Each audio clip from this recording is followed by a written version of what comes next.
Et bonjour à toutes et à tous et bienvenue dans La Gonfle, le podcast qui sont bons le pire, le podcast qui tourne cet épisode le 17 octobre 2022 aux environs de 18h. Et cette date pourrait devenir historique pour le football français puisque ce soir est décerné le Ballon d'Or 2022 qui pourrait être remis au favori de l'édition, Karim Benzema. Ce serait une fierté pour le football français et encore plus pour l'équipe dont on va parler aujourd'hui, l'Olympique Lyonnais. Si Karim Benzema en revanche va trinquer sûrement avec une boisson sympathique de son choix, à Lyon au menu c'est plutôt la soupe à la grimace. Et pour en parler je vais accueillir deux invités. Le premier c'est notre latéral préféré, salut Aurélien. Salut Simon, salut à toutes et à tous et salut à l'invité dont je ne divulguerai pas le prénom. Eh ben, ça va être à mon tour enfin, ça va être mon rôle de le divulguer. Notre deuxième invité, c'est un supporter lyonnais, donc on va être sympa quand même avec lui. Salut Kylian. Salut Simon, salut Aurélien et salut à tous. Bon, comme vous l'avez compris, on va parler de Lyon, qui ne va pas très bien. Preuve en est, Peter Bosz a été démis de ses fonctions par la direction lyonnaise. Et il est remplacé par un revenant, Lolo White. Laurent Blanc est de retour en Ligue 1, le roi du 3-5-2. Va de nouveau fouler les pelouses de Ligue 1 comme ce week-end après la défaite contre Rennes. Mais pour commencer cet épisode, on va quand même se concentrer sur son prédécesseur, le technicien néerlandais. Peter Bosz n'a pas convaincu à Lyon et Kylian Peter n'est plus le boss de l'OL. Non, effectivement, déjà l'année dernière c'était assez compliqué. Et là, ce début de saison a fait que confirmer voilà, la réticence enfin, du fait que ça ne fonctionnerait pas entre Bosch et Lyon. Je pense que la fin de son aventure est plutôt une bonne chose. On savait que ça n'irait pas mieux. Bah, ça n'augurait déjà pas du positif effectivement à l'intersaison. La tendance ne s'est malheureusement pas inversée pour les Gones. Et après, c'est dommage parce qu'il y avait eu beaucoup d'enthousiasme autour de son arrivée. On avait loué notamment Aurélien son passage à l'Ajax, où il avait eu de très bons résultats avec le club d'Amsterdam.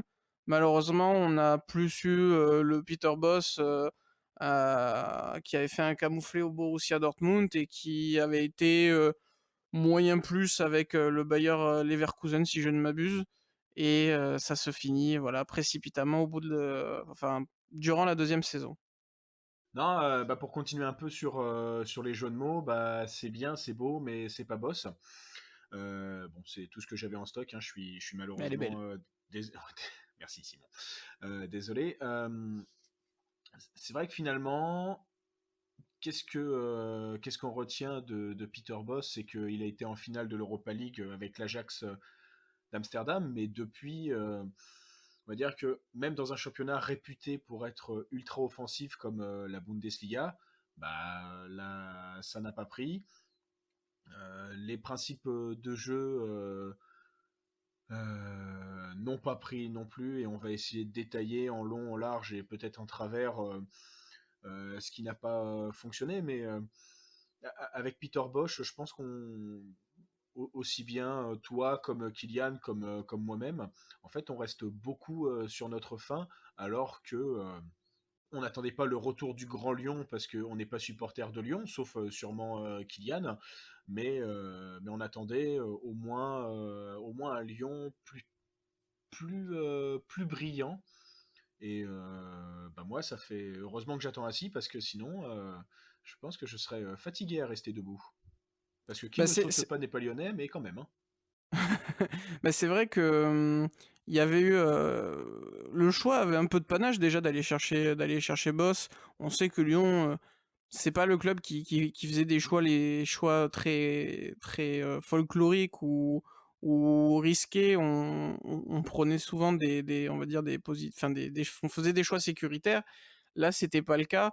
On avait aussi beaucoup aimé le discours même de l'entraîneur avec l'envie de mettre beaucoup de rigueur, de pas se cacher derrière des excuses, ce qu'on peut d'ailleurs reprocher souvent à l'organigramme lyonnais. Mais Kylian, malgré tout, on n'a pas eu le jeu escompté, on n'a pas vu même un changement de mentalité. On dirait que ça peut être une des pistes déjà de la débâcle, comme s'il s'était buté sur le profil des jeunes joueurs français. Oui, tout à fait. Enfin, déjà, Bosch nous avait vendu voilà, une certaine rigueur en termes de gestion d'effectifs. Voilà, où c'est vrai que les jeunes Lyonnais avaient pour réputation de faire les efforts quand ils voulaient, voilà, de pas aller au bout des choses. Et au final, on a rien vu tout ça. On a vu, c'était même pire. Je pense que Bosch a fait, en termes toujours de gestion effective, a fait preuve d'une rigueur même jusqu'au boutiste, de- à vouloir faire appliquer sa tactique, quand bien même elle n'est pas très adaptée aux joueurs en place. Euh, c'est cette histoire de mentalité, voilà, de rigueur, voilà, qui colle pas du tout avec les joueurs. Il a manqué, je pense, de flexibilité pour que ça colle avec le groupe. Sinon, pour moi, bah, un Bosch, pour moi, le projet c'est un peu terminé dès le départ de Juninho, quoi, parce que c'est le Brésilien, c'est lui qui l'avait choisi. C'était son choix et c'est principalement son seul soutien. Et du coup, dès qu'il est parti, bah, c'était déjà plus compliqué pour Bosch. Euh, mais voilà, en tout cas, c'est vrai que, ben, comme tu dis, on est resté sur notre faim.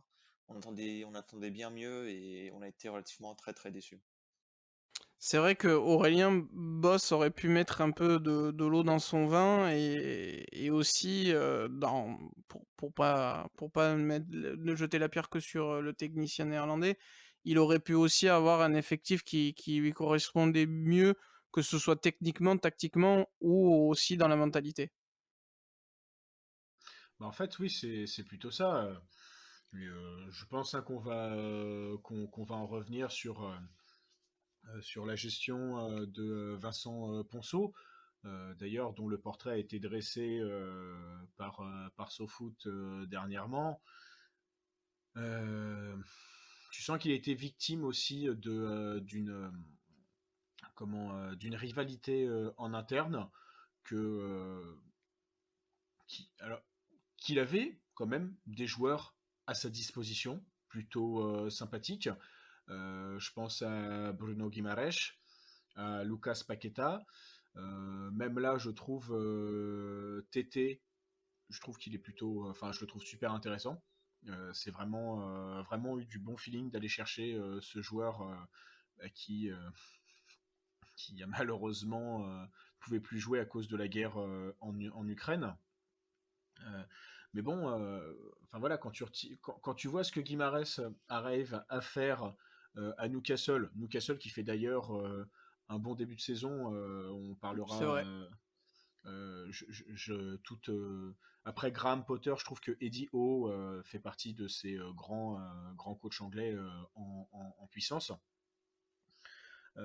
Paqueta, pour le moment, c'est un peu plus difficile à West Ham, j'ai l'impression. Mais voilà, en fait, ces deux joueurs, euh, ils ont montré et démontré par certains moments qu'ils avaient quelque chose en plus, quelque chose que que Boss avait besoin et que ce n'est pas du Romain Fèvre plutôt décevant depuis son arrivée. Bah, l'ancien Brestois, il n'a pas su apporter toute sa palette technique qu'on a pourtant vu à Brest, comme si ça lui pesait, le maillot lyonnais lui pesait sur les épaules. Ce sera pas le premier joueur, ce sera pas le dernier joueur non plus. Mais ouais, enfin, là où c'est très honorable pour lui, c'est que c'est vrai, on l'a jamais vu en conférence de presse faire valdinguer le micro en disant, franchement, vous verriez ma direction, c'est tous des cons et moi j'en ai marre d'essayer de faire de briques et de broc. Je propose de suivre d'ailleurs les conférences de presse, les futures conférences de presse de Jean-Marc Furlan sur la JOCR qui devraient être folkloriques. Kylian, c'est vrai que Aurélien a peut-être soulevé quelque chose par rapport à la performance des deux partants, enfin des deux principaux partants du club en comparaison à ceux qui viennent d'arriver. Est-ce en fait, Lyon n'a pas eu un problème de contamination dû à un vestiaire malade? Est-ce qu'en fait, ce qui frappe l'Olympique Lyonnais, tout l'environnement négatif qui s'est construit, est-ce qu'il a même pas aussi des répercussions sur les recrues et ça bride complètement le rapport sur le terrain. Oui, bah oui, je suis d'accord parce que, bon, on développera tout au long de l'émission, mais l'échec lyonnais depuis la saison dernière découle d'un conflit interne permanent. Voilà, il y a énormément, déjà le départ de Junio était assez symptomatique de ça. Il en pouvait plus. Après, qui est le coupable, qui est la victime dans ce conflit, on ne saura jamais, on n'aura jamais le fin mot. Des fois on dit c'est Ponceau, des fois on dit c'est Juninho. Enfin, en tout cas, les deux ne s'entendaient pas du tout. C'est le moins qu'on Euh, puisse dire, oui. on a, voilà, Olas. De base, il soutenait Juninho, il suivait Juninho dans ce qu'il faisait, et dès que ça marchait pas, enfin, tout était de sa faute, tout était la faute de Juninho. Enfin, tu vois, s'il y avait plus aucune entente, et après de là, bah, le duo Ponceau-Chérou a essayé de reprendre la main avec leurs qualités qui leur sont propres. Donc, c'est assez compliqué. Euh, donc voilà, c'est un conflit interne en fait, je pense, qui pollue le sportif. Comme tu dis, bah forcément, tu te mets à la place de quelqu'un qui arrive en plein milieu de saison, quelqu'un comme Fèvre qui arrive en plein milieu de saison, au milieu de tout ce Trafalgar, ça va être un peu compliqué pour s'intégrer, pour essayer voilà, pour essayer de bien jouer son jeu. Voilà, puis en ce moment il y a l'histoire de la vente qui traîne à enfin s'officialiser. Tout ce genre de choses pollue en fait toutes les ambitions sportives. Ah bah, c'est le moins que l'on puisse dire. Il y a un vrai problème généralisé et ça tombe bien parce que c'était la transition parfaite pour le deuxième point qu'on voulait souligner, qui est d'ailleurs, voilà, pour tout vous dire, on a construit le renard en trois parties. La deuxième partie s'appelait Boss, le seul responsable. Bon, voilà, vous avez compris qu'à la gonfle, on aime enfoncer des portes ouvertes, mais pour orienter un petit peu on va dire le débat sur cette deuxième partie, messieurs, je vais vous faire écouter un extrait que je vous partage. Joueur, j'insiste sur le fait du timing des recrues. Il y a peut-être des coachs dans d'autres clubs de Ligue 1 qui sont en train de vouloir partir parce qu'ils sont jaloux du recrutement qu'on est en train de faire. Et c'est pas anodin. Non, mais je vois personne ne peut faire l'unanimité, mais c'est vrai que c'était déjà le cas au mois de janvier dernier quand on avait fait venir Romain Fèvre, Tanguy Ndombele ou Tété par la suite. Il y a quelques bons clubs de Ligue 1 qui n'étaient pas forcément satisfaits de leur propre mercato. Donc il faut quand même être assez objectif par rapport à cette situation-là. En n'ayant pas forcément des moyens limités et sans Coupe d'Europe. C'est pas on a fini premier ou deuxième, on fait ce qu'on veut, etc. Je pense qu'on a été très clair sur les objectifs. Voilà, je m'arrête là, je vais pas continuer le supplice pour Kylian, mais on entend dans ses propos beaucoup déjà d'arrogance. Et je pense qu'il y a un problème d'arrogance déjà en interne. Et aussi, on peut voir aussi un manque d'humilité, aucune remise en question sur le club, parce qu'on sort pas ça en début de saison, je pense. Surtout quand tu n'as eu aucun résultat sur ton recrutement. Un recrutement clinquant, ça veut pas dire qu'il est concluant. Et Aurélien, Heu, Boss, avait réclamé d'entrée, des recrues qui lui correspondaient le plus dès son premier mercato.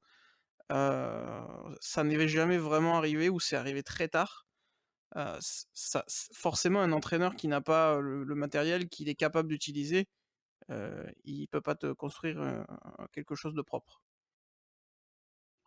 C'est comment, à moins d'avoir des joueurs comme, je prends par exemple un mec qui nous étonne tous en Serie A, c'est Franck Caissier qui avait donc des qualités insoupçonnées en organisation de jeu. Bah, ouais, tu transformes pas un âne en cheval de course. Et tu as quand même des bons profils hein, dans l'effectif lyonnais. Moi, le petit Le Penant, je pense qu'il est amené à faire de grandes choses. Cacré aussi, on en est tous persuadés. Il faut juste qu'il arrête de se blesser ces temps-ci. Euh, mais tu vois, si on parle de joueurs qui feraient du bien à l'effectif lyonnais actuellement, c'est Et je sais il y a eu quelques rumeurs hein, du côté de Marseille. C'est Enzo Lefebvre. Déjà, un joueur comme ça, enfin, c'est vrai que malheureusement, j'ai pas les noms en tête que Boss avait, mais tu veux monter un projet de jeu avec la possession de balles, bah oui, comme tu as dit, il faut aller chercher des joueurs. Et preuve en est, t'es pas obligé d'aller chercher des noms ronflants. T'as des mecs qui connaissent très bien le championnat, qui sont jeunes et qui attendent qu'une seule chose, c'est de passer un cap. Alors certes, voilà, moi je reprends mon exemple d'Enzo Lefebvre, ce serait un véritable pari, mais comme Le Penant peut être un pari, et Kylian pourra me dire si je me trompe ou pas, mais pour le moment, il donne plutôt satisfaction tout en tout en voyant quand même quelques défauts, mais qui font partie de sa marge de progression. Complètement, oui. Déjà, quelques matchs ont été assez convaincants. Et là, c'est tombé il y a quelques minutes. Tolisso va être absent pour entre 6 et 12 semaines pour blessure. Donc, il devrait avoir beaucoup plus de temps de jeu, je pense, Le Penant. Tout dépend des choix de Laurent Blanc, parce que Bosch l'aimait bien. Après, c'est vrai que on ne sait pas ce qu'il en pense actuellement, Laurent Blanc. Donc, mais en tout cas, oui, pour moi, c'était une bonne surprise. Pareil, je ne sais pas de qui était qui avait eu l'idée de Le Penant, mais c'est une des quelques satisfactions qu'on peut se mettre sous la dent du côté de Lyon. Après, on peut faire aussi, beaucoup de critiques et il va y en avoir encore, quelques-unes qui vont arriver là. Mais, Lyon a quand même un effectif bien plus solide que son niveau enfin qui est capable de faire bien mieux qu'actuellement. Même en étant moins convaincant qu'avant, Lyon ne doit pas se retrouver 8e avec cet effectif. Il y a moyen de faire beaucoup mieux et je pense d'ailleurs que Laurent Blanc en a conscience et c'est pour ça que, il veut d'abord retrouver des résultats avant même de retrouver, du jeu, parce que c'est vrai que ça va être la priorité.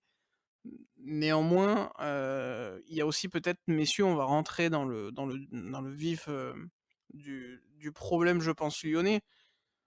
Avec, alors ça avait été fait à la base pour justement faire rayonner le club, à des standards beaucoup plus élevés qu'avant, mais, la construction du stade n'a pas eu l'effet escompté. C'est-à-dire que cette indépendance financière, aujourd'hui, elle se traduit pas sur le niveau de Lyon dans les résultats. Et au contraire, c'est plutôt le versant, on va dire, risqué du projet qui s'est mis en place. C'est-à-dire que on a l'impression qu'aujourd'hui, le sportif, c'est plus la composante prioritaire du club. On essaie de développer un empire qui occupe différents marchés. Donc le football évidemment, mais aussi entre guillemets de l'immobilier. On essaye d'aller chercher l'ASVEL, on essaye de créer des infrastructures tout autour du stade. Malheureusement, tout ça, ce ne sont que normalement des paillettes, et je parle pas du joueur réunionnais, mais ça ne marche pas si, Aurélien, il n'y a pas un fond de jeu et des résultats qui suivent. Ça reste le football, le cœur de toutes tes possibilités. Mais moi, tu vois, vu qu'on parle nouveau stade et tout, et en plus, je pense que ça résonne bien avec l'actualité. Peut-être que je me trompe, mais on dirait un peu le cas avec Arsenal. Alors pas dans comment ça veut dire, dans le fait de vouloir créer un univers avec la ZEL ou tout ça, mais Arsenal a mis presque 10 ans euh, à À se relever. ouais, à se relever et à profiter vraiment du fait d'avoir son propre stade, l'Emirates Stadium, avec, bah, on connaît tous hein, le recrutement qui était fait, où parfois des sommes mirobolantes étaient lâchées sur des Mesut Özil, mais ces derniers temps, ça a essayé plutôt de flairer les bons coups, et il a fallu un entraîneur avec des idées de jeu et surtout une cellule de recrutement performante pour vraiment remonter. Et d'ailleurs, c'est là où, en fait, tu vois, même en parlant, je me trouve que la comparaison est pas mal non plus. Et un centre de formation performant pour remonter. Et bah, comme on le voit avec Arsenal, les Martinelli, les Smith Rowe, ils viennent de l'académie. Odegaard, c'était un putain de pari et ça a fonctionné. Bon, bah, Saliba, ça a mis le temps qu'il fallait, mais maintenant on voit que jamais il le lâcherait, enfin il le lâcherait pour rien au monde. Et des Tomiyasu, enfin, donc ouais, est-ce que c'est oui, on le voit dans la manière d'agir que l'OL pense beaucoup à son fameux euh, ah Ebida, un truc comme Ouais, ça. EBITDA, ouais. Ouais. EBITDA, voilà, le fameux FC EBITDA, c'est plus devenu l'Olympique EBITDA que l'Olympique lyonnais. Donc c'est enfin, à chaque fois, j'ai envie de dire, attends, c'est dommage parce que c'est quand même un club qui, en Coupe d'Europe, même quand ça allait mal en championnat, a réussi à faire des choses magnifiques. Dédicace à Maxwell Cornet et ses 2 buts face à Manchester City. Le bourreau de Euh, City. le bourreau de City, la némésis de Pep Guardiola, mais comme quoi on peut connaître le foot sur le bout des doigts. Hein. C'est forcément un mec où on ne sait pas, où on se demande s'il connaît vraiment le foot, qui peut vraiment te battre. Mais ça, c'est ce qui fait les joies du ballon rond. Mais je reviens un peu à ce que je disais avec ma comparaison avec Enzo Lefebvre, Le Penant et tout ça. C'est que tu peux faire des paris et t'es pas obligé de claquer 50 millions sur des non ronflants, par exemple Boateng, où certes il est venu libre, hein, si je me trompe pas, Oui, c'est ça. mais il doit avoir un sacré salaire. Ah bah Euh, oui. mais voilà, ouais, je pense qu'un champion du monde, même si c'est en 2014, ça vient pas gratuitement. Euh, mais enfin, tu vois, on parlait d'enfoncer les portes ouvertes. Je vais encore dire, c'est le recrutement, c'est la cellule de recrutement qui manque. Et alors Juninho regardait beaucoup au Brésil, c'est peut-être un des seuls défauts que je pourrais lui trouver, même s'il avait des bonnes idées. Il me semble que Guimarães, hein, c'est quand même son idée. Mais voilà, moi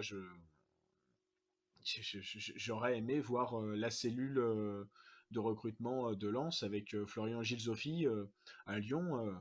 Le mec, c'est sûr, il te ramènerait à Gisolfi Boss, je suis sûr que ça aurait fonctionné du feu de Dieu, tu vois, par exemple.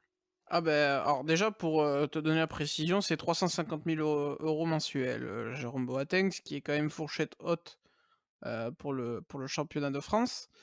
Et Du coup, Kylian, justement, c'est intéressant ce que dit Aurélien. Moi, j'ai l'impression qu'en fait, la plus grosse perte lyonnaise, c'est même pas Paqueta et Guimarães, quand bien même c'est scandaleux de les avoir laissés partir. Et ça prouve encore une fois que la logique économique dépasse la logique des fois sportive. Mais la plus grosse perte, c'est peut-être Florian Maurice, qui est parti au Stade Rennais, qui faisait du très bon travail, notamment avec cet équilibre de recherche de bons joueurs, mais aussi d'inclure des joueurs du centre de formation lyonnais, qui, on le rappelle, est le meilleur centre de formation français, et ce depuis des presque 2 décennies maintenant. Y a tous les ingrédients qui sont là pour être pour avoir un club sportivement convaincant, et ça ne fonctionne quand même pas. Même en recrutant des joueurs, voilà, on va chercher des noms plus que des profils, et même les paris sont pas concluants. Forcément, on retourne le regard au-dessus de l'entraîneur, avec Bruno Chéroux, et qui n'a d'ailleurs pas eu un pédigré tellement convaincant pour s'occuper des garçons. Il avait d'ailleurs été rétrogradé, parce que c'est une rétrogradation, c'est pas, c'est le mot, hein, désolé si ça va en choquer certains. Il avait été rétrogradé chez les féminines. D'ailleurs, il a commencé par les féminines au Paris Saint-Germain, si je dis pas de bêtises. ouais, c'est ça. Et C'est grâce aux féminines du Paris Saint-Germain qu'il a eu son seul trophée. voilà, c'est ça, exactement. J'en dirai pas plus. Et aussi, on pense forcément à Ponceau, qui est ciblé par tous les supporters lyonnais. Donc forcément, Kylian, là-dessus, j'aimerais bien avoir ton avis sur tout cet environnement et ses dysfonctionnements. Alors, déjà, sur Boateng, je voulais juste ajouter que c'était maintenant le joueur le mieux payé de l'OL depuis le retour de prêt de Dombele. Voilà, c'était pour une petite info supplémentaire. Non, pour Florent Maurice, oui, c'est vrai en fait, c'est vrai qu'il était on a eu la reconnaissance quand voilà, quand il avait ramené notamment Dombele en 2017 et aussi Ferland Mendy, c'était ses deux principaux faits d'armes. Après, je pense qu'il était, allez, on va dire interchangeable. On l'a un peu trop sacralisé à mon goût. J'ai pas d'exemple sous la main, mais c'est vrai qu'il avait ramené des joueurs qui ont pas fait long feu. Je crois que c'était lui aussi l'idée de Mamana. Donc, Oui, oui, oui. donc il était pas Mamana, quand parfait. même, c'est. Ah, c'est mi-figue, mi-raisin. Mais Ouais, c'est vrai Mamana aujourd'hui, je suis désolé, Mamana aujourd'hui surnagerait dans la défense lyonnaise, hein. Même si ouais, Loukeba par exemple est très bon aussi, moi je trouve qu'il y a quelque chose à faire avec ce jeune. Mamana, il a pas convaincu dans un Lyon beaucoup plus fort qu'actuellement quand même. ouais, oui, je pense qu'en fait, il y a eu je pense, voilà, du fait qu'il est d'un football et d'un pays très différent, je pense qu'il fallait un temps d'intégration bien plus ample. Tant qu'il n'a pas pu bénéficier. Et puis oui, il y avait un peu plus de concurrence à l'époque.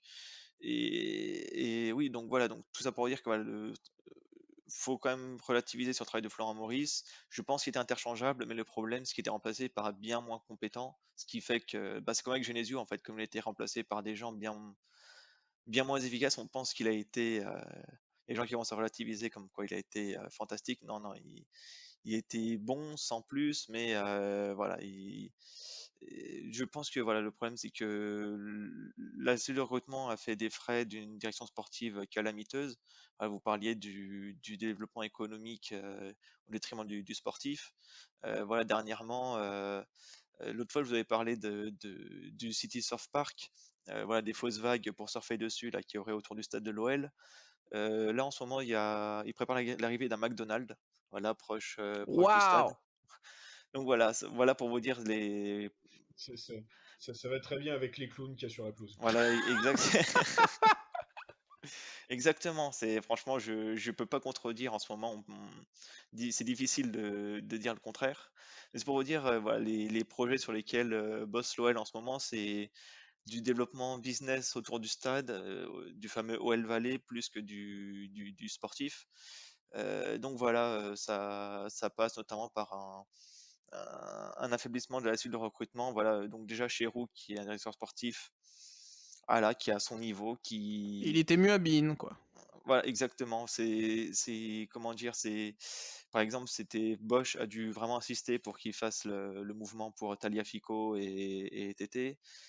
Voilà, c'est aussi, on parlait de Bosch. C'est vrai que il y a cette mésentente, toutes ces mésententes autour du mercato, tant au niveau des départs. Donc on a parlé de Paqueta et de Guimarães que des arrivées. Donc c'est pareil, tu vois, un Malacia.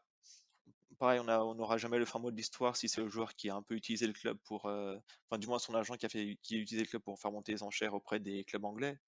Mais pareil, peut-être que le niveau de négociation de chez Rouet Ponceau a peut-être été trop faible pour essayer de convaincre le joueur de venir. Donc voilà, donc déjà un directeur sportif pas au niveau et les gens dont il est à disposition, on ne sait pas encore à quoi ils servent. Je sais qu'il y a eu un Suisse, son nom m'échappe, Stéphane quelque chose, qui est à disposition de Chéroux pour le recrutement. Un joueur de scout, on ne sait toujours pas quel joueur il a amené.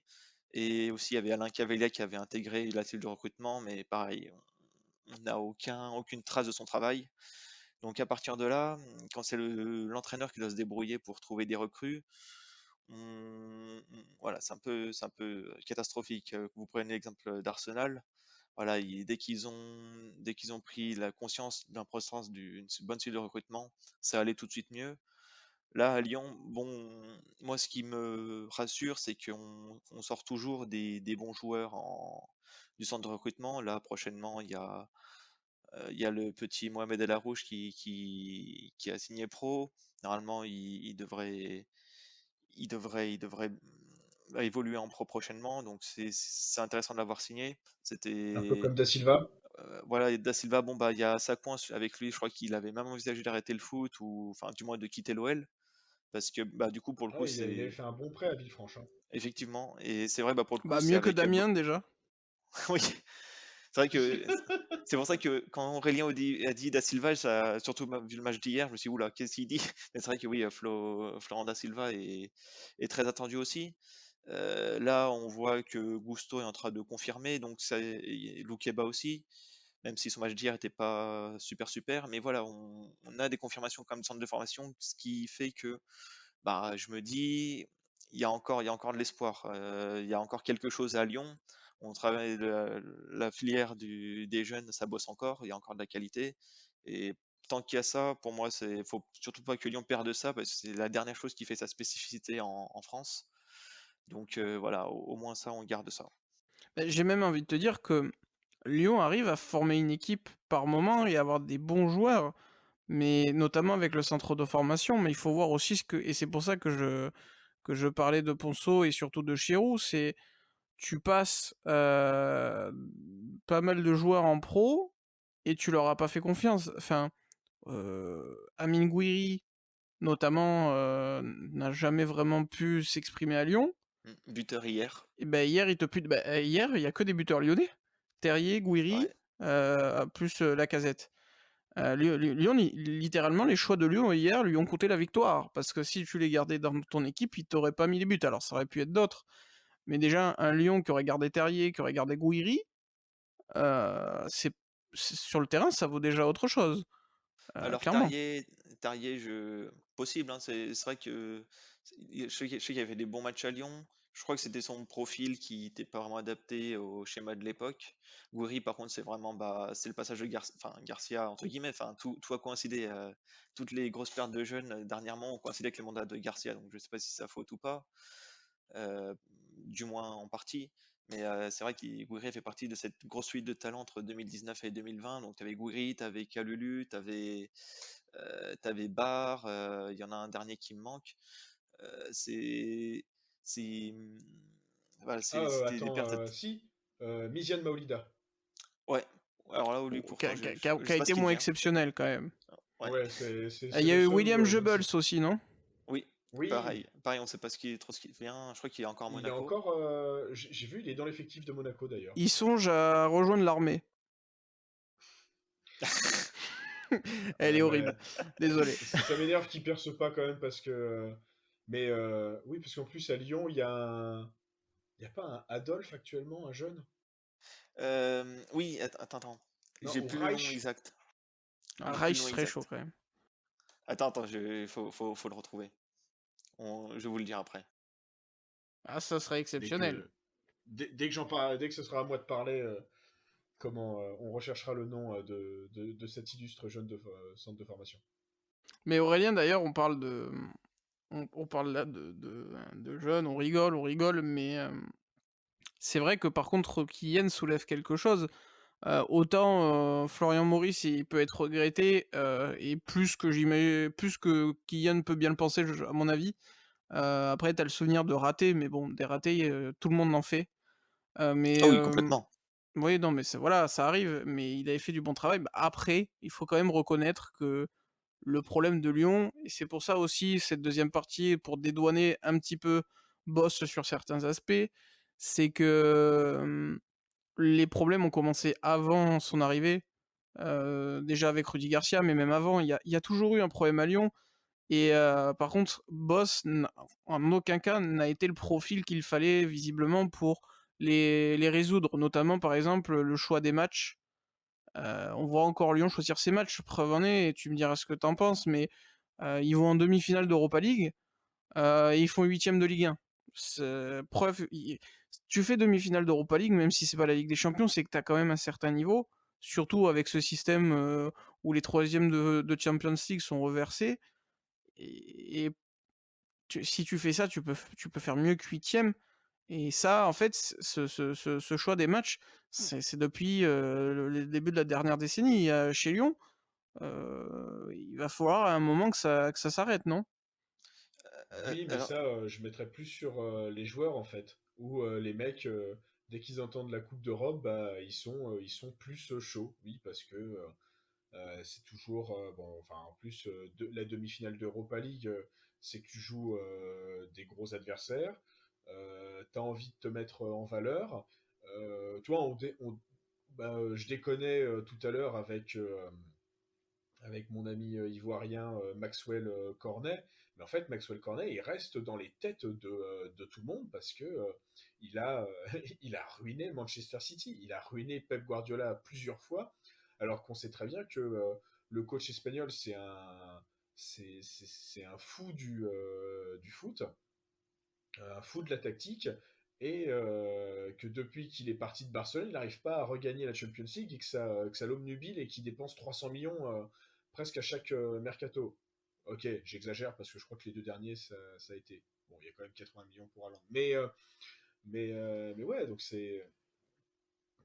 enfin, je saurais pas dire. Est-ce que c'est le fait d'avoir des joueurs parfois beaucoup trop confirmés, qui ont plusieurs saisons en pro dans les pattes, et que, à la différence par exemple d'un Ajax d'Amsterdam, où comme il a ramené les jeunes, et que les jeunes, ils étaient déjà, quand t'es jeune, t'es déjà content de jouer un match de foot, bah forcément tu te donnes dès que tu sors, dès que tu sors de la pelouse, dès que tu entres sur le terrain. Et c'est ce qu'il n'a pas su intégrer aux Lyonnais, mais peut-être aussi c'est ce qu'il n'a pas su intégrer au Bayer Leverkusen, et c'est ce qu'il n'a pas su intégrer au Borussia Dortmund. Mais finalement, on pourrait presque se dire que c'était juste une erreur de casting et que lui-même s'est vu capable d'être bon à Lyon. Mais quand tu vois ses ratés on va dire, ses faits d'armes, on voit un joueur qui a plus de capacité à faire progresser des jeunes qu'à faire changer de dimension une équipe faite de tout avec des confirmés, des prometteurs et des nouveaux venus dans le monde professionnel. Ça fait un peu penser à ça, Kylian. Est-ce que au final, il y avait juste, ça matchait pas entre Lyon et Boss, et que Boss se doit un peu, moi ça me fait un peu penser à Christian Gourcuff, toute proportion gardée et tout style gardé. Mais c'est voilà, d'avoir quelqu'un qui est capable de modeler des joueurs, être vraiment éducateur, et avec un style où tu es un peu plus rigoureux que la majorité des entraîneurs, avec des idées vraiment fermes que tu veux inculquer quoi qu'il arrive, à la différence de son successeur qui est dans le pragmatisme, qui va analyser les comportements et qui va faire son jeu en fonction. Oui, complètement. Je pense qu'il y a eu totalement une inadéquation entre l'effectif proposé, enfin l'entraîneur et l'effectif qu'on lui a proposé. C'est vrai qu'au début, on pensait, bah, du coup, on parlait du centre de formation, on pensait que justement c'était l'entraîneur juste pour, euh, voilà, promouvoir les jeunes, etc., les faire émerger. Apparemment, il était justement apprécié par Cacré pour ça, parce que, voilà, il lui donnait beaucoup sa chance, il, voilà, il avait bien formé tout ça, donc c'est vrai que pour ça il est bien, mais c'est vrai que peut-être quand tu as un club avec des joueurs confirmés et qui a des ambitions européennes et de conquête de titres, peut-être qu'il n'était pas au final le meilleur entraîneur qui soit. Ça c'est certain. Euh, ouais. Bosch, le problème c'est que Bosch, il a pas de plan B. C'est un peu ce qui ressort à chaque fois des portraits que la presse fait de lui, c'est que il a, il a son idée de jeu, et il préférera perdre avec ses idées. Finalement, mourir avec ses préceptes du beau jeu, peut trouver ça super romantique. C'est vrai que là où on se dit que ça matche pas avec Lyon, c'est parce que bah, Lyon, tu sens que ils n'avaient pas de plan tout court. Donc, qu'est-ce que tu veux faire qu'est-ce que tu veux voir un plan de jeu quand les mecs au-dessus n'ont pas de plan. Bah, c'est même pire que ça, c'est que pour que ça fonctionne autant, faut aussi être soutenu par son président. Pas avoir une girouette qui est devenue Jean-Michel Aulas, qui d'un coup dit non, mais lui, j'ai pas cru en lui, voilà, moi je continue avec Juninho, et quand c'est Juninho qui part, bah, Juninho c'était pas la bonne décision, voilà. on va rester sur nos acquis, on va prendre Bruno, un gars de la maison, Vincent, j'ai confiance en lui et il fait du bon travail. Et on amène Peter Bosz, c'est vraiment le super choix, c'était notre choix numéro un, on est très heureux. C'est une aubaine pour l'Olympique Lyonnais, blablabla. Et une fois qu'il est parti, bah oui, Peter, c'était pas convaincant. Là, on vient chercher un entraîneur de calibre. Enfin, il aurait fallu, pour imposer, je pense aussi cette patte, cette rigueur, cet idéal de jeu, d'avoir un président qui te fait une confiance aveugle, un peu comme Longoria. Longoria, il l'a montré avec Tudor, il a voulu cet entraîneur, il va le défendre, les joueurs n'ont pas leur mot à dire. C'est soit ils le font, soit ils partent. Ben, le problème, c'est que Jean-Michel Aulas, il a des qualités, mais il fuit les responsabilités et il assume presque pas ses choix. C'est-à-dire que j'ai été très étonné d'ailleurs de ne pas le voir virer Boss à la fin de la saison. J'ai été très surpris de savoir qu'il allait continuer. D'ailleurs, ça m'avait donné l'idée que Lyon avait enfin compris le problème, qu'il y avait une remise en question. J'ai l'impression qu'il y a eu voilà, un peu comme quand t'es petit et que tu dis que promis, tu vas travailler au troisième trimestre. T'as fait une remise en question de façade, plutôt plus un discours qu'une vérité. Et ben, tu l'as payé en ce début de saison catastrophique, et t'es obligé de changer d'entraîneur. Voilà. Ouais, si je peux me permettre d'ailleurs, ça sentait déjà le sapin quoi, dès l'avant-saison, parce que on entendait déjà des mésententes entre Lacazette et Bosch. Alors sachant que Lacazette c'est la recrue de l'été, le grand retour, tout ça, si tu t'entends pas avec Lacazette, bah c'est presque mort pour toi quoi. Je pense que voilà, tu dis exactement de ce comportement de Girouette. Je pense que là s'il a vu que son poulain Lacazette n'était pas fan de Bosch, bah voilà, il a quand même laissé quelques temps à l'entraîneur pour essayer de voir ce que ça donnait. Et en plus, tu vois que là, il y a eu le match contre Toulouse qui est vraiment un des matchs plus abominables de ces dernières années à Lyon. Et en plus, à la fin, tu as la Lacazette qui critique le choix de Bosch d'avoir sorti Dembélé en cours de jeu. Voilà, donc c'est pour te dire, voilà, Ola, ça agit selon, voilà, selon le moment présent, en fait, et qu'au final, bah, Bosch, bah, comme tu dis, il le soutenait pas du tout, et en fait, quand tu es entraîneur dans ces conditions, bah, tu peux pas, en fait, tu peux pas, et c'est pour ça qu'au final, bah, mettre un terme voilà, à son aventure là-bas était la meilleure solution, mais ça ne veut pas dire que la suite sera meilleure.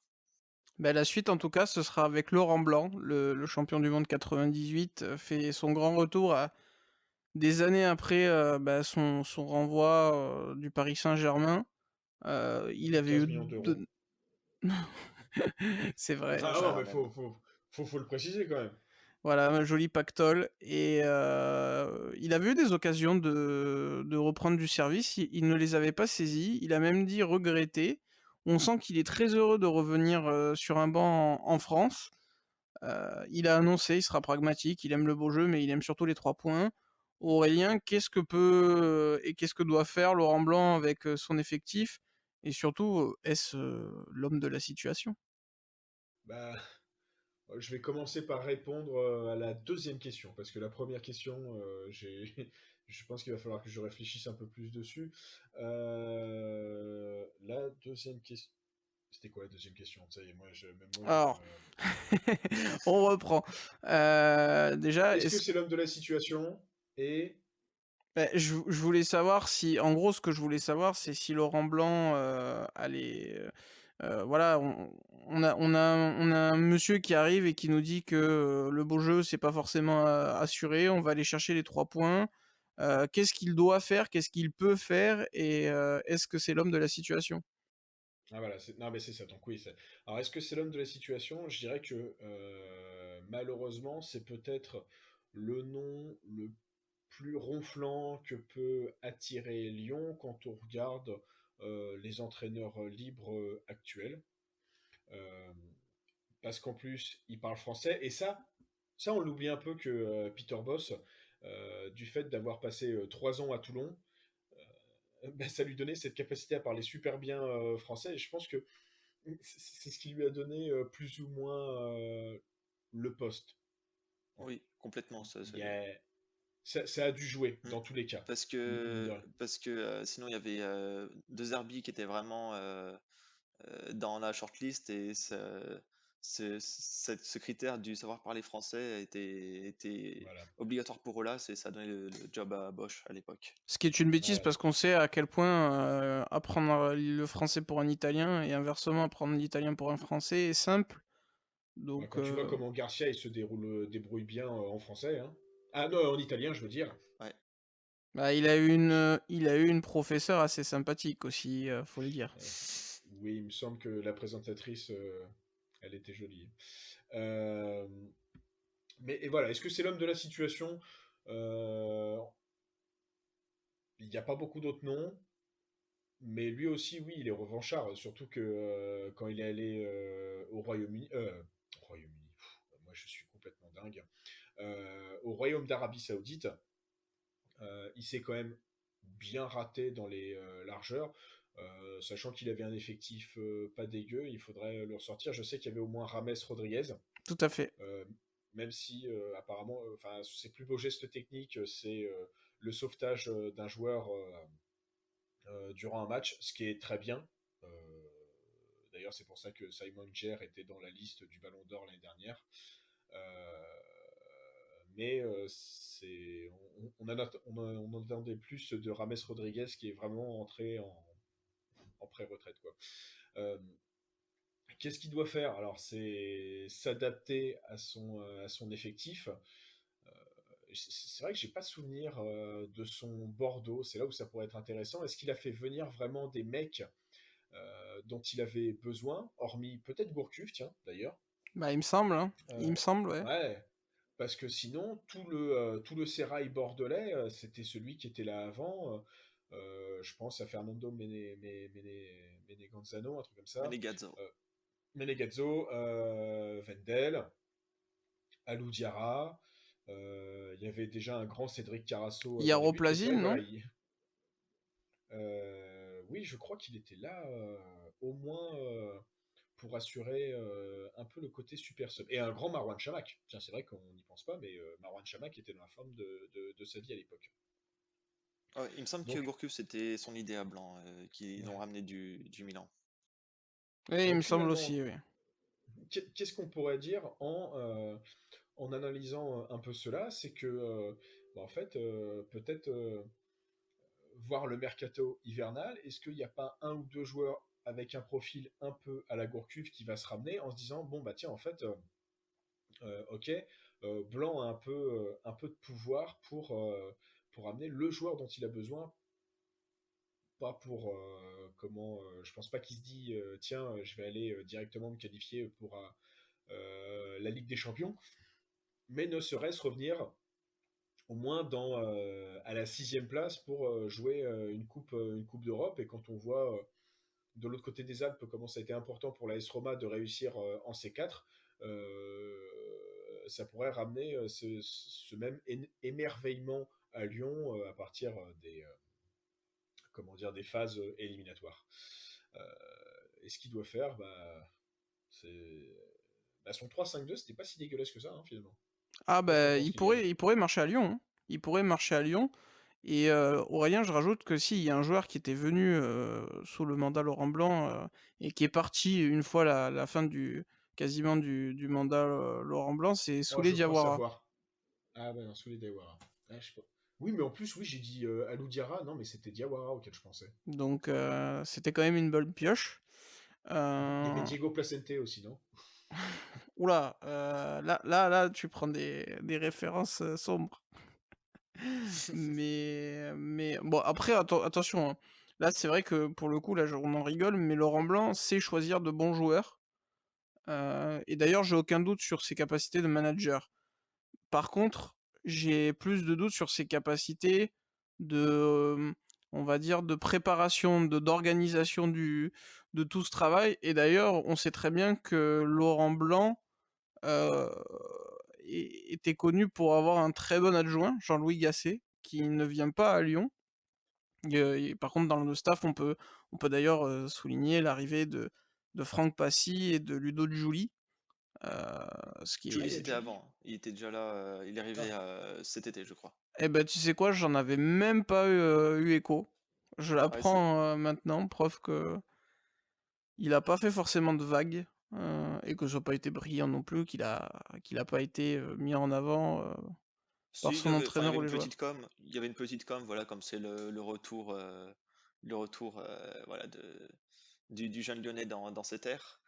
Ah bah, tu vois, ça m'a Il échappé était, totalement. ouais, ouais, enfin, disons que voilà, je crois qu'il a un rôle d'assistant, va pour la préparation des attaquants, tout ça. Après, je sais pas comment Blanc va l'enrôler, s'il va lui donner un rôle différent qu'il a eu sous Bosch. Et de base, oui, il était arrivé pour ça cet été, ouais, pour D'accord, entraîner bah les écoute, attaquants entre guillemets. on espère qu'il va plus kiffer maintenant. Mais voilà, Kylian, moi ma question c'est est-ce que au final c'est pas Laurent Blanc qui prend le plus de risques de venir sans Jean-Louis Gasset après un revers à Paris, dans un contexte qui va pas lui être favorable au début, quand bien même il va être bien accueilli, mais il prend une équipe qui au moins mentalement est au plus bas. Est-ce que plus que Lyon, c'est Blanc qui joue gros? Bah oui, je pense. Enfin, on l'a tellement connoté à son adjoint. Je pense. Enfin, après, moi, j'ai pas plus d'infos plus que vous, mais je pense que c'est plus un peu à raison qu'on souligne un peu le travail de Gasset avec les réussites de Laurent Blanc. Donc oui, du coup, pour Laurent Blanc, ce sera un vrai test parce que ça veut dire que s'il rate avec Lyon, bah lui, en tant qu'entraîneur, il aura perdu un peu de sa superbe.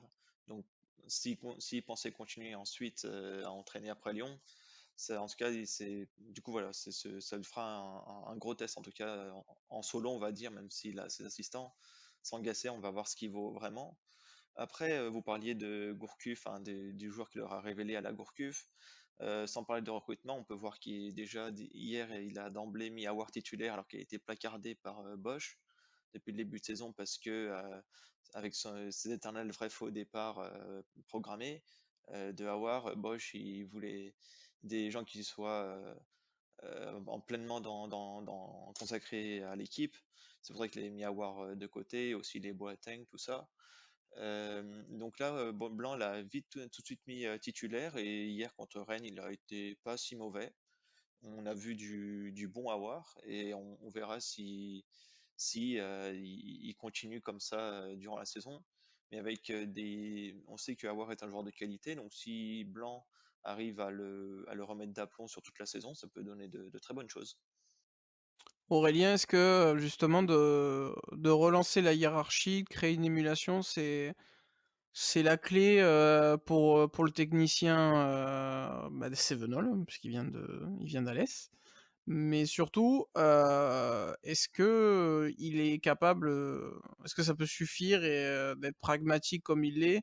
Heu, Est-ce qu'il aura aussi suffisamment envie pour réussir? Parce que après avoir entraîné l'équipe de France et le PSG, même si Lyon, ça reste un très beau projet, il a passé le pic, on va dire, de sa carrière, Laurent Blanc. Ah, quand même, je pense que non, l'esprit revanchard, c'est vraiment pour moi, c'est ce qui va l'animer, quoi. Il a besoin Ah bah, de se relancer, hein. de se relancer. Je pense que il faut pas imaginer que le monde du foot est complètement, on va dire,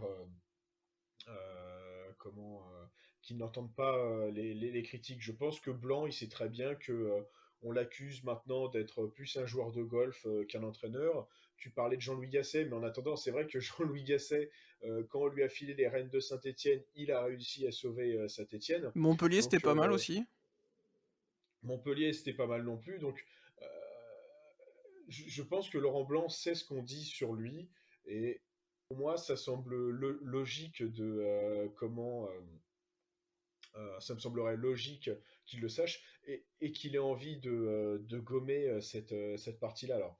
Et souvent, d'ailleurs, bah, tu vois, dans la première composition, tu parlais de Houssem Aouar. Souvent, d'ailleurs, c'est ce que fait un entraîneur, un nouveau coach, quand il arrive comme ça en cours d'année. Il va regarder qui a été foutu au placard et et il essaye de lui redonner de la lumière pour voir ce qui se passe. Il me semble que c'est comme ça que Boudbouz ou je crois qu'à Saint-Etienne, il y avait eu ça aussi. À un moment, Boudbouz avait été laissé sur le côté il y en avait un qui l'avait ressorti et il faisait enfin des bons trucs. J'ai une histoire de joueurs C'est comme ça. pas qu'il a remis sur pied mentalement Wabi Kazri? Peut-être aussi. Ah, j'arrive plus Bah, à. en tout cas, il avait repris un vestiaire qui était au bord de l'implosion et à Saint-Étienne et il en a fait quelque chose de Hmm. beaucoup plus intéressant. Ça, c'est une évidence.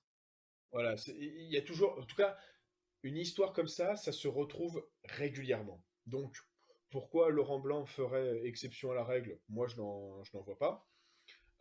Surtout que je pense que Aouar a besoin de redonner un vrai coup de boost à sa carrière parce que quand on vient à t'intéresser le Barça, à maintenant t'intéresses Nottingham Forest et ses 16 recrutements, que tu es à deux doigts de changer de nationalité sportive et on va pas me faire croire que Oussama Aouar a toujours rêvé de jouer pour la sélection algérienne. S'il le veut, grand bien lui fasse, parce que je reste toujours dans cette optique que de toute façon, un binational ne manque jamais à la France. J'ai beau chercher, hein, ça fait plus de 20 ans que je suis le football. À part des gens, je me dis, tiens, ils auraient pu faire quelque chose, mais c'est toujours en remplaçant de quelqu'un et pas, tiens, lui, il aurait tout défoncé sur son passage. Euh, Blanc, moi, je veux surtout lui accorder le bénéfice du doute, parce que il avait surdonné cette espèce d'allant en équipe de France. Il avait surtout comment son Bordeaux m'a fait rêver. Bon, bah, par l'intermédiaire de Gourcuff, certes, hein, beaucoup, et Wendel. Franchement, c'est deux joueurs que j'ai adoré. Maintenant qu'il a ça, je suis sûr qu'il va donner le maximum. Ce que je regrette là dernièrement, c'est que on voit, on a vu une bribe de son entraînement. Il dit allez les gars, vous allez courir aujourd'hui. Et comme si c'était sa seule tactique possible, ce qui était un peu dommage. Euh, mais ça, la question finalement, c'est pas est-ce que ça peut matcher, c'est plutôt une affirmation, c'est ça doit matcher parce que sinon, j'ai peur quand même que Lyon, à force de faire des bêtises financières, bah, se retrouve progressivement dans la seconde moitié de tableau, ne joue pas avec avec la ligne rouge parce que je les estime beaucoup plus matures et surtout quand je vois le centre de formation, pour moi le centre de formation sera toujours capable de sauver Bordeaux, sauver Lyon. Et finalement, en fait, cette espèce de lapsus que j'ai fait, finalement, on n'imaginait jamais Saint-Etienne et Bordeaux tomber en Ligue 2, et c'est arrivé. Donc, ce que je dis, il faudra toujours mettre ces deux bémols-là. Et pour alimenter cette théorie que tu viens de nous dire, on peut rappeler que les Girondins de Bordeaux descendent pendant l'essor du club de rugby et le Loup a gagné l'année dernière la Challenge Cup, donc la petite Coupe d'Europe de rugby. Ouais. Voilà, Dans je la laisse les différence, Lyonnais. dans la différence totale à Lyon, il y a eu une fête à Hôtel de Ville, il y avait très peu de monde. Ah ben après, je te rassure, à Montpellier, où pourtant le rugby prend quand même un peu plus de place par rapport au Loup à Lyon, la comédie était pas du tout remplie et ça a pas non plus, on n'a pas entendu des klaxons parfois à foison dans la ville. C'est- Ça n'empêche que ça intéresse quand même du monde. Mais voilà, c'était pour faire le petit clin d'œil. Ah ouais, d'ailleurs, c'était une bonne chose. Enfin, tu vois, c'est toujours bien que le sport lyonnais puisse trouver un peu la gloire, surtout en ces années creuses de l'OL, quoi. C'est vrai que ça m'avait un peu surpris ce peu d'émulation pour le Loup. Même si Lyon n'est Bah, pas une ville de rugby, mais je pensais qu'il y aurait un peu plus de festivités. justement, les manques de performance du foot peut éventuellement les aider à gagner. Et c'est ce qu'on leur souhaite sans souhaiter à Lyon de se désintéresser du football. Et Kylian, petite question que je vous poserai à tous les deux, mais on commence avec toi. Euh, Quel doit être l'objectif fixé à Laurent Blanc pour cette saison? On est aujourd'hui dans une situation compliquée à Lyon, hein. Aujourd'hui, on est plus proche de la zone de relégation en termes de points que du podium, si je dis pas de bêtises. On est à 10 Ouais, points du podium et à ouais, c'est seulement, réel. à seulement 6 de la zone rouge.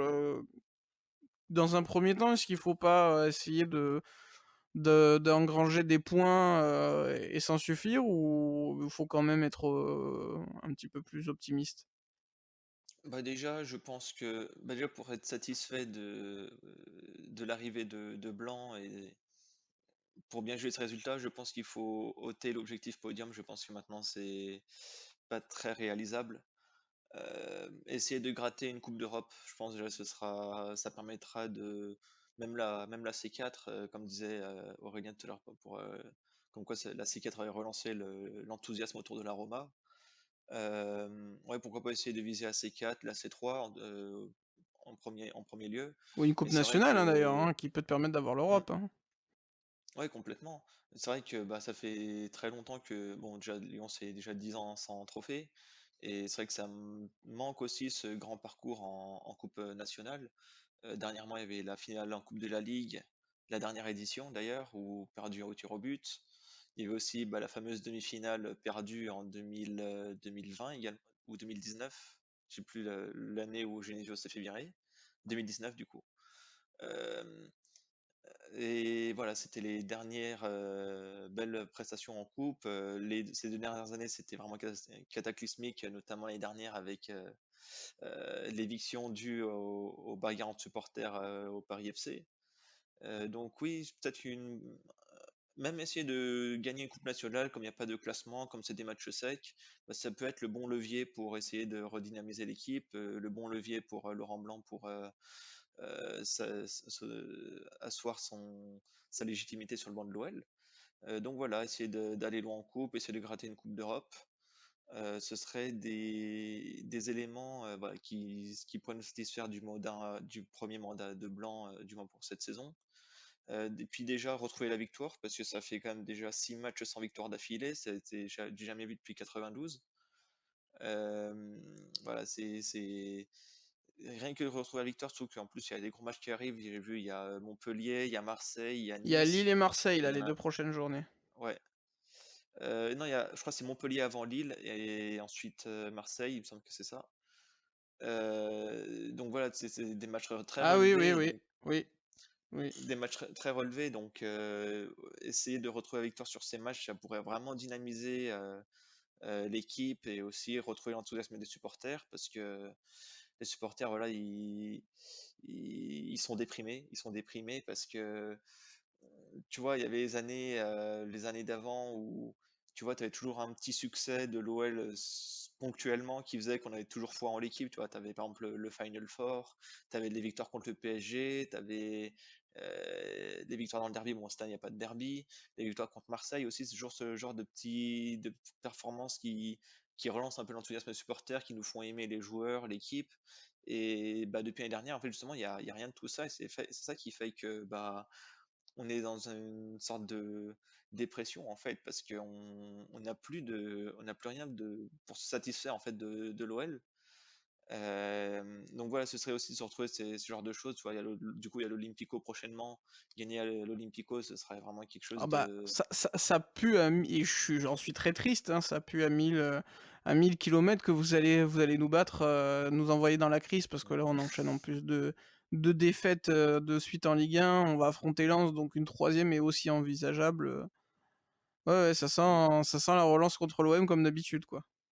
Ouais, je sais pas, par superstition, je me prononcerai pas. Mais c'est vrai que, bah d'ailleurs, les 2 matchs l'année dernière étaient gagnés contre l'OM malgré Oui. tout. Bah Mais d'ailleurs, vous ouais, devez jamais gagner à Lyon. ouais, On a fait notre meilleur et notre pire mi-temps en l'espace de 90 minutes. c'est vrai. Et c'est vrai que, mais tu vois, même ces matchs-là, bon, on était contents, mais tu vois, on n'a pas été archi heureux comme ça allait d'habitude quand on gagne dans cette rivalité, tu vois. Donc, en fait, voilà, globalement, ce qu'on demande à Blanc, c'est un retour d'enthousiasme, en fait, d'enthousiasme autant en externe, mais aussi en interne au niveau du groupe.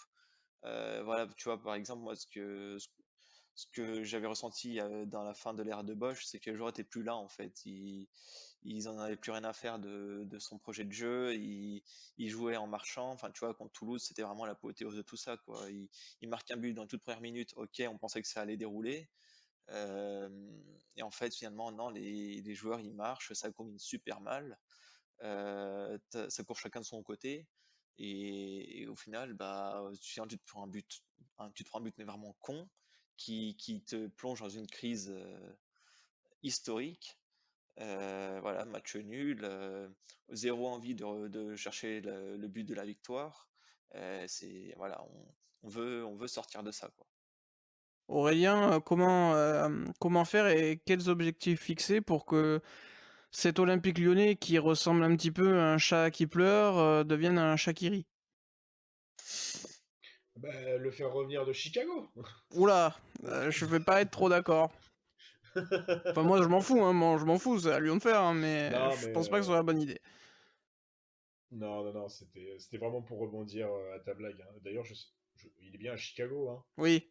Oui, oui. Ouais, j'ai vraiment balancé ça au pif. Euh, Bah, les objectifs, hein, c'est vrai que moi j'avais parlé de la 6e place, Kylian en a parlé. J'avais oublié cette histoire de Coupe de France où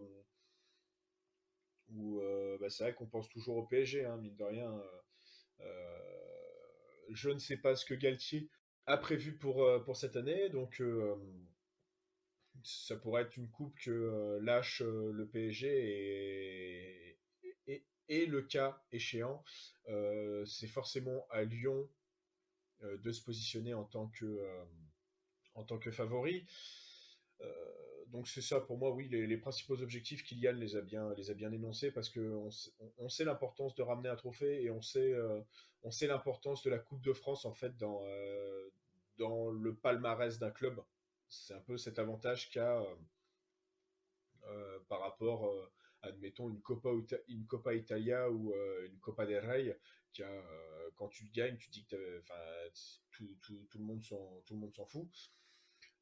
Donc ça, oui, ce serait la première l'objectif à court terme.